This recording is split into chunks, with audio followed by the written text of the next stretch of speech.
Yes, I can absolutely save you big on your health insurance. And if you do want help beyond this video, I offer one-on-one coaching so we can go through your health care together to find what plan is best for you. Now, when it's time to come choose, you typically have three main options. The first one is an HMO, or health maintenance organization. This is an organization that tries to save you money by having a small group of select doctors and hospitals in an in-network environment that allow you to save costs. The second one is a PPO, which is a preferred provider organization. This has a lot more flexibility than an HMO. It still has in-network providers, but they're typically a lot more, and they also offer some out-of-network providers as well. And the last one is an HDHP, or a high deductible healthcare plan.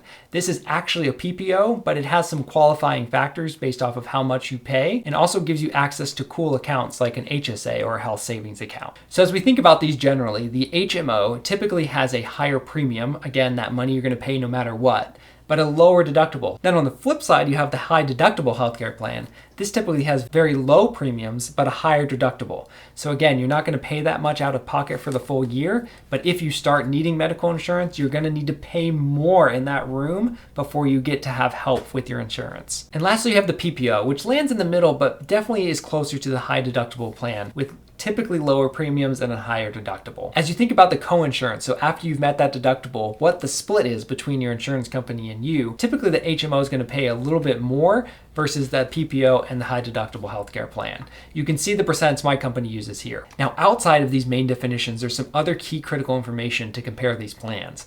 The first one is flexibility. So for an HMO, you have to be very careful because you can only see doctors and hospitals that are in network. And in order to see specialists, you have to get a referral from your primary care doctor.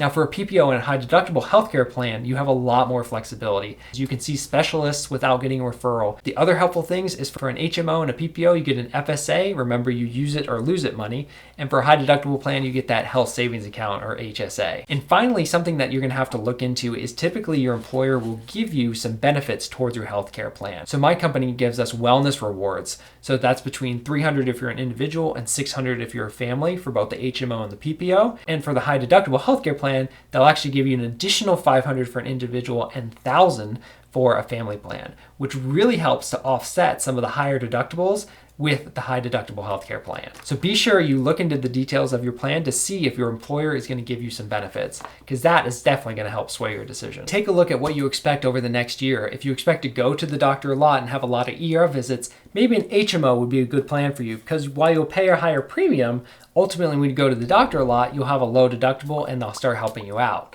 Versus maybe you're a young person, you don't expect to go that much, you should probably go down the route of a PPO or high deductible healthcare plan because you'll pay a lower premium and then hope you won't really have to use any medical expenses going forward.